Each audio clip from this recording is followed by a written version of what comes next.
ಪ್ರಭು ಯೇಸುವಿನಲ್ಲಿ ನನ್ನ ಪ್ರಿಯ ಸಹೋದರನೇ, ಸಹೋದರಿಯೇ, ದೇವರ ಮಗನೇ, ದೇವರ ಮಗಳೇ, ನಿನ್ನ ಕುಟುಂಬವೆಂಬ ಗುಡಾರವು ಪರಿಶುದ್ಧವಾದದ್ದು. ನಿನ್ನ ಆತ್ಮವೆಂಬ ಗುಡಾರವು ಇನ್ನೂ ಪರಿಶುದ್ಧವಾದದ್ದು. ನಿನ್ನ ಜೀವನದ ಪಯಣದಲ್ಲಿ ದೇವರು ನಿನಗೆ ಕೊಡುವಂತಹ ಪತಿಯು, ಮಕ್ಕಳು, ಎತ್ತವರು ಇನ್ನೂ ಪವಿತ್ರವಾದವರು. ಪ್ರಿಯರೇ, ಈ ಬೆಳಗಿನ ಸುಪ್ರಭಾತದಲ್ಲಿ ಇಂದು ನಾವು ಕುಳಿತು ಪ್ರಾರ್ಥಿಸುತ್ತಾ ಇದ್ದೇವೆ, ಚಿಂತಿಸುತ್ತಾ ಇದ್ದೇವೆ. ಪಶ್ಚಾತ್ತಾಪ ಪಡುವವರಿಗಾಗಿ ನಾವು ಪ್ರಾರ್ಥಿಸುತ್ತಾ ಇದ್ದೇವೆ. ಚಿಂತಿಸು ನನ್ನ ಸಹೋದರ, ಸಹೋದರಿ, ನೀ ಚಿಂತಿಸು. ಪಶ್ಚಾತ್ತಾಪ ಪಡುವವರಿಗಾಗಿ ನೀನು ಪ್ರಾರ್ಥಿಸುತ್ತಿರುವೆ ಎಂಬುದಾದರೆ ನೀನು ಎಷ್ಟು ಯೋಗ್ಯಳು, ಎಷ್ಟು ಧನ್ಯಳು ಧನ್ಯನು ಎಂಬುದಾಗಿ. ಪಶ್ಚಾತ್ತಾಪ ಪಡುವವನು ಭಾಗ್ಯವಂತನು. ಪವಿತ್ರ ಆತ್ಮರಿಲ್ಲದೆ ಯಾರೊಬ್ಬನೂ ಪಶ್ಚಾತ್ತಾಪ ಪಡಲು ಸಾಧ್ಯವಿಲ್ಲ. ನಾನು ತಪ್ಪು ಮಾಡುವಾಗ ನನಗೆ ತಪ್ಪಿನ ಅರಿವಾಗುವುದು ಪವಿತ್ರ ಆತ್ಮರಿಂದ ಮಾತ್ರವೇ. ನಾನು ಯಾರನ್ನಾದರೂ ಬೈದಿರಬಹುದು, ತೆಗಳಿರಬಹುದು, ದೂಷಿಸಿರಬಹುದು, ನಿಂದಿಸಿರಬಹುದು, ಅವಮಾನಪಡಿಸಿರಬಹುದು, ಮೋಸ ಮಾಡಿರಬಹುದು, ಅನ್ಯಾಯ ಮಾಡಿರಬಹುದು, ಏನೇ ಮಾಡಿರಬಹುದು. ಆದರೆ ಆ ಮಾಡಿದ ತಕ್ಷಣ ಅಯ್ಯೋ ನಾನು ತಪ್ಪು ಮಾಡಿಬಿಟ್ಟನಲ್ಲ, ಅಯ್ಯೋ ನಾನು ಪಾಪ ಮಾಡಿಬಿಟ್ಟನಲ್ಲ, ಅಯ್ಯೋ ಎಂಬುದಾಗಿ ಯಾವಾಗ ನಿನ್ನ ಹೃದಯದಲ್ಲಿ ಒಂದು ಧ್ವನಿಯು ಮಾರ್ದನಿಸುತ್ತದೋ, ಓ ನನ್ನ ಸಹೋದರ, ಸಹೋದರಿ, ಅದುವೇ ಆಗಿದೆ ಪಶ್ಚಾತ್ತಾಪ. ಅಲ್ಲಿಯೇ ವಾಸವಾಗಿದ್ದಾರೆ ನಿನ್ನ ಪವಿತ್ರ ಆತ್ಮರು.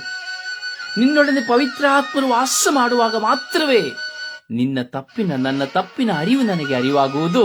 ಹೃದಯದಲ್ಲಿ ಪಶ್ಚಾತ್ತಾಪವೆಂಬುವಂತಹ ಕ್ರಿಯೆಯು ಪ್ರಾರಂಭವಾಗುವುದು. ಪ್ರಿಯರೇ, ಯಾರು ಪಶ್ಚಾತ್ತಾಪ ಪಡುವವನು?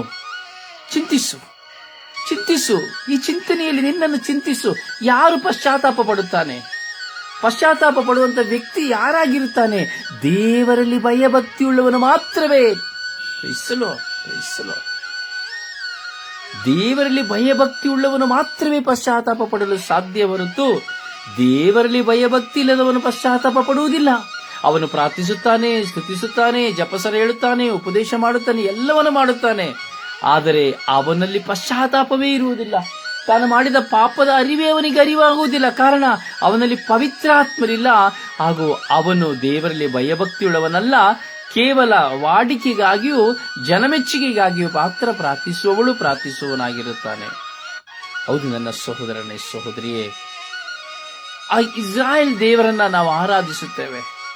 ಸರ್ವಶಕ್ತರಾದ ದೇವರನ್ನು ಆರಾಧಿಸುತ್ತೇವೆ. ಪ್ರಭು ಯೇಸುವನ್ನು ಆರಾಧಿಸುತ್ತೇವೆ. ಪವಿತ್ರಾತ್ಮರನ್ನು ಆರಾಧಿಸುತ್ತೇವೆ. ಚಿಂತಿಸು ನನ್ನ ಸಹೋದರ, ಸಹೋದರಿ, ಚಿಂತಿಸು.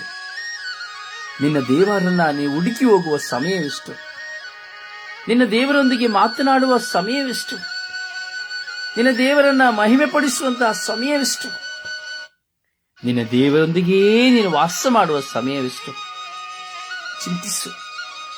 ಚಿಂತಿಸು ಎಂದು ದೇವರಲ್ಲಿ ಭಯಭಕ್ತಿಯುಳ್ಳವನಾಗಿ ಬಾಳುವ ನೀನೆಷ್ಟು ಶ್ರೇಷ್ಠನು.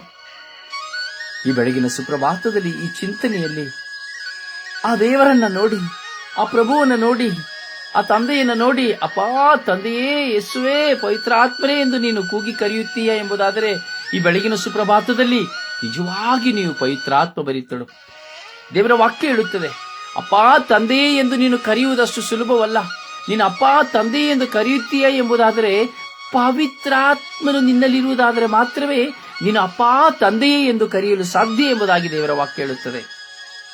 ಹೌದು ನನ್ನ ಸಹೋದರ, ಸಹೋದರಿ, ಕೀರ್ತನೆಗಾರ ಹೇಳುತ್ತಾನೆ 68ನೇ ಅಧ್ಯಾಯದ 35ನೇ ವಚನದಲ್ಲಿ ಕೀರ್ತನೆಗಾರ ನುಡಿಯುತ್ತಾನೆ. ಏನ್ ಹೇಳುತ್ತಾನೆ? ಪರಮ ಪವಿತ್ರಾಲಯದಲ್ಲಿ ದೇವ ಭಯಭಕ್ತಿಗೆ ಪಾತ್ರ. ಪರಮ ಪವಿತ್ರಾಲಯದಲ್ಲಿ ದೇವ ಭಯಭಕ್ತಿಗೆ ಪಾತ್ರ. ಹೌದು ಪ್ರಿಯರೇ, ನಾವು ಭಯಭಕ್ತಿಗೆ ಪಾತ್ರರಾಗಿದ್ದೇವೆ. ಅದಕ್ಕಾಗಿ ನೋಡಿ, ಈ ಬೆಳಗಿನ ಜಾವದಲ್ಲಿ ನಾವು ದೇವರ ಮುಂದೆ ಕುಳಿತುಕೊಂಡಿದ್ದೇವೆ. ಒಂದು ಕಡೆ ಆಲಸ್ಯವಿರಬಹುದು, ನಿದ್ರೆ ಇರಬಹುದು, ಶೋಧನೆ ಇರಬಹುದು, ಯೋಚನೆ ಇರಬಹುದು. ಆದರೆ ನೀನು ದೇವರ ಮುಂದೆ ಕುಳಿತುಕೊಂಡಿರುವೆ. ಭಯಭಕ್ತಿಯಿಂದ ನಿನ್ನ ದೇವರಿಗಾಗಿ ಹಂಬಲಿಸಿರುವಂತಹ ನಿನ್ನ ದೇಹ ಎಷ್ಟು ಸುಂದರವಾದದ್ದು.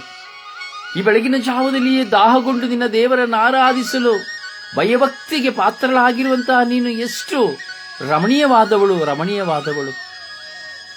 ಆ ಜೇನಿನ ಸವಿಯನ್ನ, ವಾಕ್ಯದ ಜೇನಿನ ಸವಿಯನ್ನು ಅನುಭವಿಸುವವಳು ಅನುಭವಿಸುವನು. ನೀನು ಎಷ್ಟು ಭಾಗ್ಯವಂತನು, ಭಾಗ್ಯವಂತಳು. ಚಿಂತಿಸು ನನ್ನ ಸಹೋದರ ಸಹೋದರಿ. ಎಷ್ಟೋ ಜನ ಹಾಸಿಗೆಯಲ್ಲಿಯೇ ಬಿದ್ದುಕೊಂಡಿದ್ದಾರೆ. ಈ ಬೆಳಗಿನ ಜಾವದಲ್ಲಿಯೂ ಮೊಬೈಲ್ನ ಹಿಡಿದುಕೊಂಡು ಬೇಡವಾದುದನ್ನು ನೋಡಿದುಕೊಂಡಿದ್ದಾರೆ, ಅಥವಾ ನಿದ್ರಿಸುತ್ತಾ ಇದ್ದಾರೆ, ಅಥವಾ ಬೇರೆ ಕೆಟ್ಟದನ್ನು ಯೋಚನೆ ಮಾಡುತ್ತಾ ಇದ್ದಾರೆ, ಕೆಟ್ಟದ್ದು ಮಾಡುತ್ತಾ ಇದ್ದಾರೆ. ಆದರೆ ನೀನಾದರೂ ನಿನ್ನ ದೇವರ ಸಾಮ್ರಾಜ್ಯವನ್ನು ಹುಡುಕುತ್ತಾ ಇದೆಯಾ? ಆ ದೇವರ ಪ್ರಸನ್ನತೆಯಲ್ಲಿ ನೀನು ತುಂಬಿಕೊಂಡಿರುವ ಎಷ್ಟು ಭಾಗ್ಯವಂತಳು, ಭಾಗ್ಯವಂತನು. ಪಶ್ಚಾತ್ತಾಪದ ಹೃದಯದಿಂದ ನೀ ಮಾಡಿದ ಪಾಪಪರಾಧಗಳನ್ನು ಸ್ಮರಿಸಿ ಮತ್ತೊಬ್ಬರನ್ನ ನಾಶ ಮಾಡುತ್ತಾ ಅಥವಾ ಮತ್ತೊಬ್ಬರ ಹೆಸರುಗಳನ್ನು ಕೆಡಿಸಿ ನೀನು ಒಳ್ಳೆಯವಳು, ಒಳ್ಳೆಯವನು ಎಂದೆಣಿಸಿಕೊಳ್ಳಲು ಸಾಧ್ಯವಾಗಲು ದೇವರು ನಿನ್ನನ್ನು ಬಿಡುತ್ತಿಲ್ಲ. ಹೌದು, ಯಾಕೆಂದರೆ ಪ್ರಜೆಗೆ ಪರಾಕ್ರಮಿ ಆ ಇಸ್ರಾಯೇಲ್ ದೇವರಾಗಿದ್ದಾರೆ. ಆ ಸರ್ವೇಶ್ವರ ಸದಮಲ ಸ್ವಾಮಿಯಾಗಿದ್ದಾರೆ. ಆಲ್ಫೋ ಒಮೇಗವು, ಜೀವವು, ಮಾರ್ಗವು, ಸತ್ಯವೂ ಆಗಿದ್ದಾರೆ.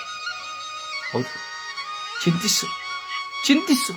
ಓ ನನ್ನ ಸಹೋದರ, ನೀ ಚಿಂತಿಸುವ ಗಳಿಗೆ ಇದು, ನೀ ಚಿಂತಿಸುವ ಸಮಯವಿದು. ಏಕೆಂದರೆ ಈ ಚಿಂತನೆ ನಿನ್ನ ವಿಶ್ವಾಸವನ್ನು ಬಲಪಡಿಸುತ್ತದೆ. ನೀನು ಸೋತು ಹೋಗಿರಬಹುದು, ಚಿಂತಿಸು. ಆ ಸೋತು ಹೋಗುವಿಕೆಯಲ್ಲಿಯೂ ದೇವರ ಒಂದು ಚಿತ್ತವಿದೆ. ನೀನು ದೇವರನ್ನ ಮರೆತು ಹೋಗಿದ್ದಿರಬಹುದು, ಚಿಂತಿಸು. ನೀನು ದೇವರನ್ನ ಮರೆತು ಹೋದರಲ್ಲಿ ಒಂದು ಚಿಂತನೆ ಇದೆ, ಒಂದು ಕಾರಣವಿದೆ. ಚಿಂತಿಸು. ನೀನು ದೇವರಿಂದ ದೂರ ಆಗಿ ಹಲವಾರು ಕೊರತೆಗಳಲ್ಲಿಯೇ ಜೀವಿಸಿದ್ದಿರಬಹುದು, ಚಿಂತಿಸು, ಚಿಂತಿಸು. ಅದರಲ್ಲಿಯೂ ಸಹ ದೇವರಿಗೆ ನಿನ್ನನ್ನು ಕುರಿತಾದ ಒಂದು ಪದ್ಧತಿಯನ್ನು ಇಟ್ಟಿದ್ದಾರೆ. ಅದಕ್ಕಾಗಿ ಈ ದಿನದಲ್ಲಿ ನಿನ್ನನ್ನು ಹೆಚ್ಚು ಹೆಚ್ಚಾಗಿ ತನ್ನೆಡೆ ಸೆಳೆದುಕೊಳ್ಳುತ್ತಾ ಇದ್ದಾರೆ. ಹೆಚ್ಚು ಹೆಚ್ಚಾಗಿ ನಿನ್ನ ಪ್ರಾರ್ಥಿಸಲು ಪ್ರೇರಣೆಯನ್ನು ಕೊಡುತ್ತಾ ಇದ್ದಾರೆ. ಹೆಚ್ಚು ಹೆಚ್ಚಾಗಿ ಧ್ಯಾನಿಸಲು ನಿನಗೆ ಅವಕಾಶವನ್ನು ಕೊಡುತ್ತಾ ಇದ್ದಾರೆ. ಹೆಚ್ಚು ಹೆಚ್ಚಾಗಿ ನಿನ್ನ ಪಾಪದ ಅರಿವನ್ನು ನಿನಗೆ ಕೊಡುತ್ತಾ ಇದ್ದಾರೆ. ಏಕೆಂದರೆ ನೀನು ಭಾಗ್ಯವಂತಳು, ಭಾಗ್ಯವಂತನಾಗಿರುವೆ. ಕೀರ್ತನೆಗಾರ 68ನೇ ಅಧ್ಯಾಯ 35ನೇ ವಚನ. ಪರಮ ಪವಿತ್ರಾಲಯದಲ್ಲಿ ದೇವಾ ಭಯಭಕ್ತಿಗೆ ಪಾತ್ರ, ಪ್ರಜೆಗೆ ಪರಾಕ್ರಮವೀವ ಇಸ್ರಾಯೇಲ್ ದೇವನಿಗೆ ಸ್ತೋತ್ರ. ಪ್ರಭುವಿನ ವಾಕ್ಯ.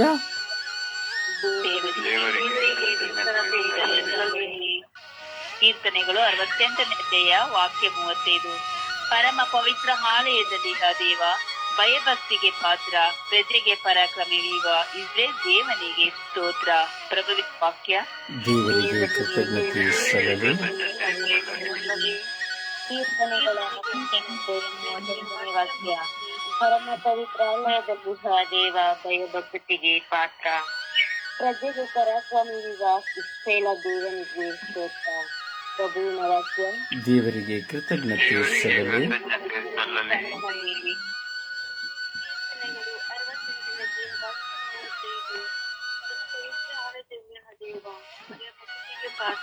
ಕೀರ್ತನೆ 68ನೇ ಅಧ್ಯಾಯ 35ನೇ ಅಧ್ಯಾಯ ವಾಕ್ಯ. ಪರಮ ಪವಿತ್ರಾಲಯದಲ್ಲಿ ದೇವ ಭಯಭಕ್ತಿಗೆ ಪಾತ್ರ, ಪ್ರಜೆಗೆ ಪರಾಕ್ರಮವೀವ ಇಸ್ರಾಯೇಲನಿಗೆ ದೇವನಿಗೆ ಸ್ತೋತ್ರ. ಪ್ರಭುವಿನ ವಾಕ್ಯ. ದೇವರಿಗೆ ಕೃತಜ್ಞತೆ ಸಲ್ಲಲಿ. ಕೀರ್ತನೆಗಳು 68ನೇ ಅಧ್ಯಾಯ. ಪರಮ ಪವಿತ್ರಾಲಯದಲ್ಲಿ ದೇವ ಭಯಭಕ್ತಿಗೆ ಪಾತ್ರ, ಪ್ರಜೆಗೆ ಪರಾಕ್ರಮವೀವ ಇಸ್ರಾಯೇಲ ದೇವನಿಗೆ ಸ್ತೋತ್ರ. ಪ್ರಭುವಿನ ವಾಕ್ಯ. ದೇವರಿಗೆ ಕೃತಜ್ಞತೆ ಸಲ್ಲಲಿ. ಕೀರ್ತನೆಗಳು 68:35ನೇ ವಾಕ್ಯ.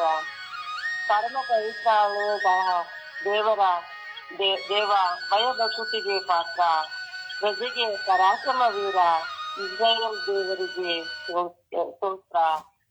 ದೇವರ ವಾಕ್ಯವಿದು. ದೇವರಿಗೆ ಕೃತಜ್ಞತೆ ಸಲ್ಲಲಿ.